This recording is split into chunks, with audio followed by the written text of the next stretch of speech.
আসসালামু আলাইকুম প্রিয় শিক্ষার্থীরা, আমি মেহেরুন্নেসা, প্রভাষক আইসিটি, মির্জাপুর সরকারি কলেজ, মির্জাপুর, টাঙ্গাইল। আইসিটি ক্লাসে তোমাদের স্বাগত। আজকে তোমাদের চতুর্থ অধ্যায়ে হাইপারলিঙ্ক এবং আইপি অ্যাড্রেস সম্পর্কে আলোচনা করব। আজকের আলোচনার মাধ্যমে হাইপারলিঙ্ক কাকে বলে, হাইপারলিঙ্কের সিনট্যাক্স গঠন, সেই সাথে আইপি অ্যাড্রেস কত প্রকার এবং আইপি অ্যাড্রেসের গঠন সম্পর্কে ধারণা লাভ করতে সক্ষম হবে। হাইপারলিঙ্ক কি? হাইপারলিঙ্ক হলো কোনো ওয়েব পেজের কোনো অংশের সাথে বা কোনো পেজের সাথে কোনো পেজের সম্পর্ক স্থাপনকেই হাইপারলিঙ্ক বলে।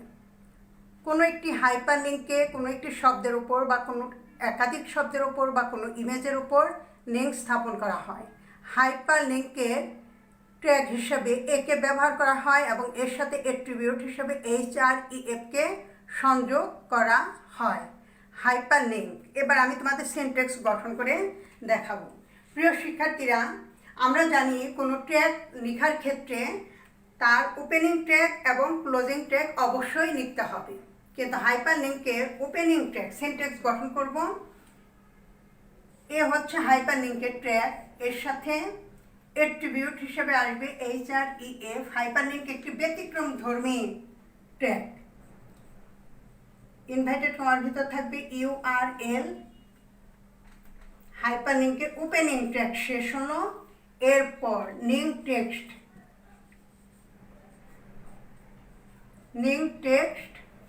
এরপর ক্লোজিং ট্যাগ এ। এবার তোমরা একটু লক্ষ্য করো, আমি পূর্বে তোমাদের ট্যাগ নিয়ে আলোচনা করেছি। যেমন বিগের ট্যাগ ছিল big, opening tag big, closing tag big. সুপারস্ক্রিপ্টের ওপেনিং ট্যাগ সুপার SUP এবং ক্লোজিং ট্যাগ ছিল SUP। কিন্তু হাইপারলিঙ্কের ট্যাগটি খুব ভালো করে লক্ষ্য করতে হবে, খেয়াল করতে হবে। এই ট্যাগটি বেশ বহুবার পরীক্ষায় এসেছে, এ কারণে তোমাদের এটি খুব ভালোভাবে শেখার চেষ্টা করতে হবে এবং মনোযোগ সহকারে লক্ষ্য করো। এখানে ওপেনিং ট্যাগ হিসাবে আমরা একে নিয়েছি, কিন্তু এর সাথে অ্যাট্রিবিউট হিসাবে href ইকুয়াল টু URL হচ্ছে ইউনিফর্ম রিসোর্স লোকেটর। লিঙ্ক টেক্সটের ভিতরে থাকবে আমার প্রপার্টিজ, এলিমেন্ট এবং শেষে থাকবে ক্লোজিং ট্যাগ হিসেবে এ। সচরাচর ক্লোজিং ট্যাগ আমরা এভাবেই লিখি, কিন্তু ওপেনিং ট্যাগটা একটু ব্যতিক্রম ধর্মী। এবার হাইপারলিঙ্কের এই ট্যাগের উপর আমি ট্যাগের সিনট্যাক্সের উপর আমি একটি এক্সাম্পল দেখাবো।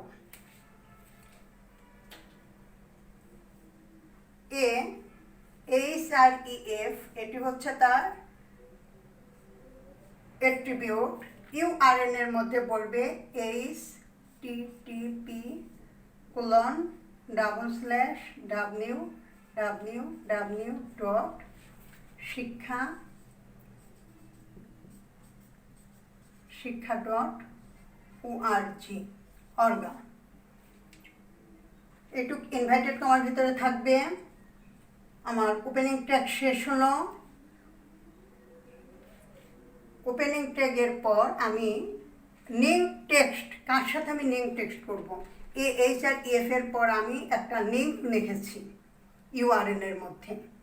এরপর লিঙ্ক টেক্সটের প্রপার্টিজ হিসেবে আমি লিখব ভিজিট লার্জেস্ট এডুকেশন সাইট।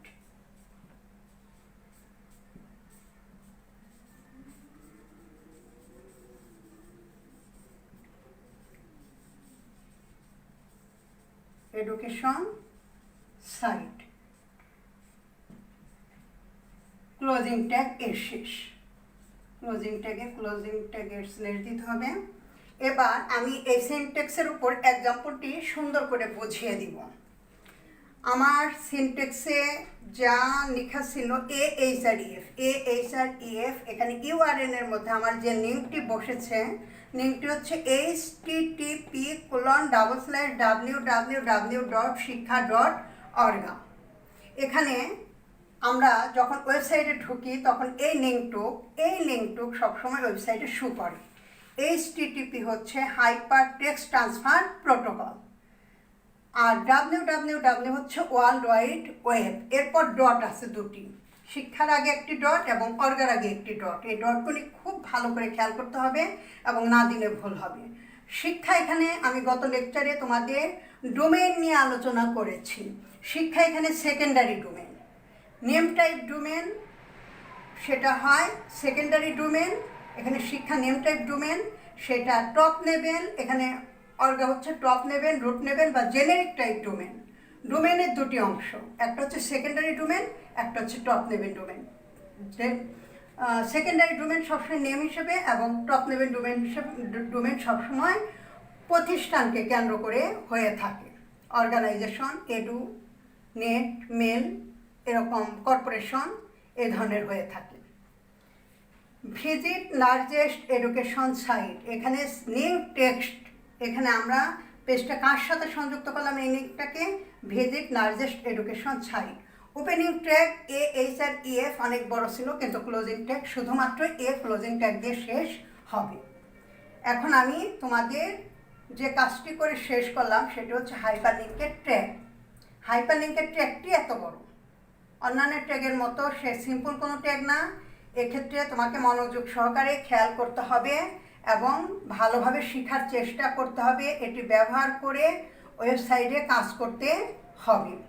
তোমাদেরকে আমি এখন আরও কিছু ট্যাগ দেখাবো ব্যতিক্রমধর্মী, যেমন হাইপারলিঙ্ক একটি ব্যতিক্রমধর্মী ট্যাগ, ঠিক তেমনি আরও দুটি ব্যতিক্রমধর্মী ট্যাগ হিসাবে আমি লিখব।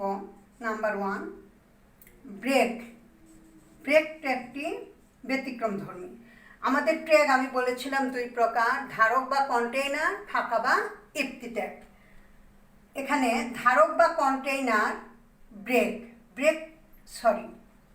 এটি ফাঁকা ট্যাগ। ফাঁকা ট্যাগ হচ্ছে ব্রেক।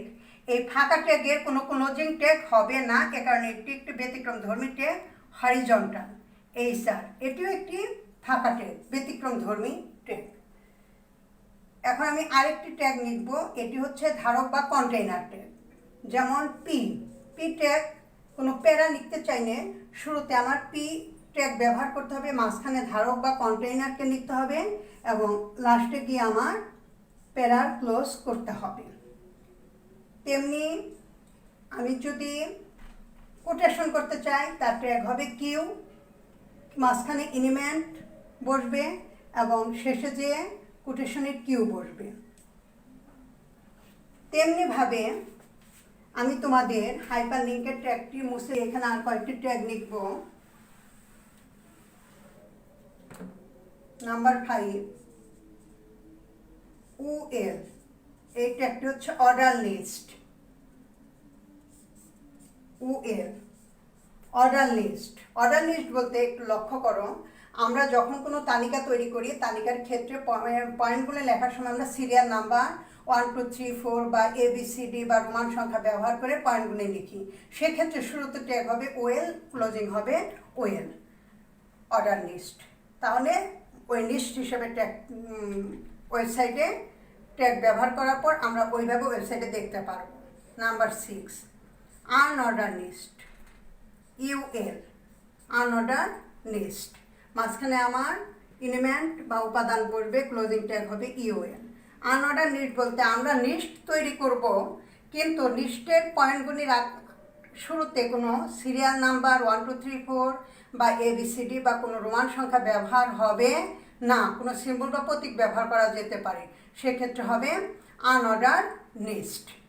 আমি তোমাদেরকে ব্রেক এবং হরিজন্টাল, এ দুটি হচ্ছে ফাঁকা ট্যাগ, এবং প্যারা ট্যাগ পি, কোটেশনের tag Q, OL order list এবং UL আনঅর্ডার লিস্ট। আমি ধারক বা কন্টেইনার ট্যাগ দেখালাম। আজকে তোমাদের হাইপারলিঙ্ক ট্যাগ নিয়ে আলোচনা করা হলো এবং হাইপারলিঙ্কের ট্যাগের পর আমি আরও 6টি ট্যাগ নিয়ে তোমাদের সাথে আলোচনা করেছি। এবার আমি তোমাদের IP অ্যাড্রেস সম্পর্কে আলোচনা করব। IP address. IP address internet protocol address. আবার বলি, খেয়াল করো, কী হবে? Internet protocol address. IP অ্যাড্রেসের ক্ষেত্রে প্রিয় শিক্ষার্থীরা মনে রাখতে হবে যে কোনো একটি কম্পিউটারের ডিভাইসের পরিচিতি, কোনো একটি নেটওয়ার্ক কম্পিউটারের ডিভাইসের পরিচিতি বা আইডেন্টিটির জন্য আইপি অ্যাড্রেস ব্যবহার করা হয়। আইপি অ্যাড্রেস সাধারণত বর্তমানে আইপি অ্যাড্রেস IPv4 ভার্সনে লেখা হয়, IPv4 internet protocol 4th version. এই IPv4 বর্তমানে ব্যবহার করা, সেটা হচ্ছে internet protocol 4th version, 4th ভার্সনে।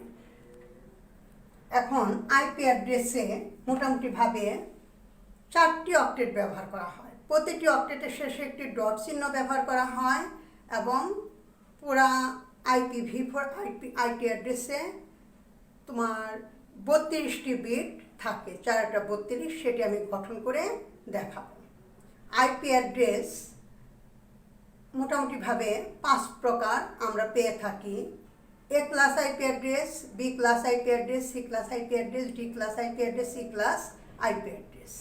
এবার আমি তোমাদের B ক্লাস আইপি অ্যাড্রেস গঠন করে দেখাবো, তোমরা একটু লক্ষ্য করো।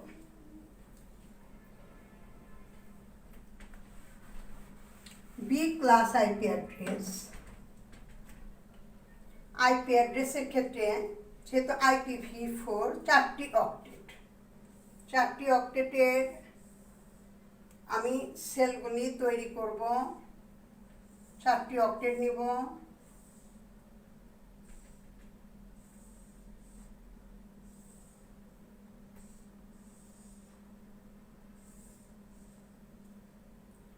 প্রতিটি 4টি অক্টেট, এটি একটা অক্টেট, দ্বিতীয় অক্টেট এটি, তৃতীয় অক্টেট এটি, চতুর্থ অক্টেট এটি। অক্টেটের মধ্যে 8টি করে বিট থাকবে, 1 2 3 4 5 6 7 8, মাঝখানে একটা ডট চিহ্ন। 1 2 3 4 5 6 7 8, এখানে একটা ডট। 1 2 3 4 5 6 7 8, এখানে একটি ডট চিহ্ন বসবে। 1 2 3 4 5 1 2 3 4 5 6 7 8। আমি তোমাদের B ক্লাস আইপি অ্যাড্রেস তৈরি করে দেখাচ্ছি। আইপি অ্যাড্রেসের শুরুতে বলা হয়েছিল যে আইপি অ্যাড্রেসে 4টি অক্টেট, 1টি অক্টেট, 2টি অক্টেট, 3টি অক্টেট, 4টি অক্টেট, এবং একটি অক্টেটের মধ্যে 8টি করে বিট, তাহলে 8 8 8 8, 4টা 32টি বিট। এই 4টা 32টি বিটের ক্ষেত্রে তোমার যেহেতু B class IP address, B class IP অ্যাড্রেসে এই সেলগুলির মধ্যে সাধারণত বাইনারি ব্যবহার করে আইপি অ্যাড্রেস ব্যবহার করা হবে, এবং আইপি অ্যাড্রেস সবসময় অদ্বিতীয় হয়। একটি ব্যক্তির নাম, ব্যক্তির অ্যাড্রেস, ব্যক্তির বাবার নাম কারোর সাথে কারো মিলা যাবে না, যেমন অদ্বিতীয় হয়ে থাকে। ফোন নাম্বার যেমন অদ্বিতীয় হয়ে থাকে, আইপি অ্যাড্রেসও তেমনি ব্যতিক্রমধর্মী একটি অ্যাড্রেস। এখানে B ক্লাস আইপি অ্যাড্রেসের প্রথম 16টি হচ্ছে নেটওয়ার্ক আইডি, নেটওয়ার্ক আইডি। পরের 16টি হচ্ছে হোস্ট আইডি,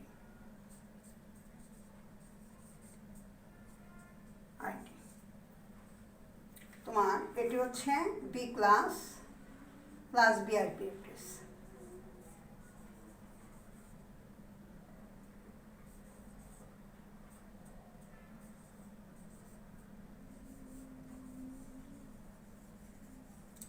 আমি তোমাদের আইপি অ্যাড্রেস গত লেকচারে ডোমেইন নিয়ে কথা বলেছি। ডোমেইনের ক্ষেত্রে আইপি অ্যাড্রেসের মধ্যে ডোমেইন ব্যবহার করা হয়, কারণ আইপি অ্যাড্রেস মনে রাখা কষ্টকর, এ কারণেই আমরা ডোমেইন ব্যবহার করে কাজ করে থাকি। আজকে তোমাদের আইপি অ্যাড্রেসের সঙ্গে আলোচনা করেছি। আইপি অ্যাড্রেস 5 প্রকার এবং আইপি অ্যাড্রেসের IPv4 internet protocol 4th version, সেই সাথে B ক্লাস আইপি অ্যাড্রেসের গঠন দেখানো হলো। তোমরা ট্র্যাকগুলি খুব ভালো করে পড়বে। আমি তোমাদের দুটি লেকচারে মোটামুটি অনেকগুলি ট্র্যাক দেখানোর চেষ্টা করেছি, কিন্তু বহু ট্র্যাক আছে।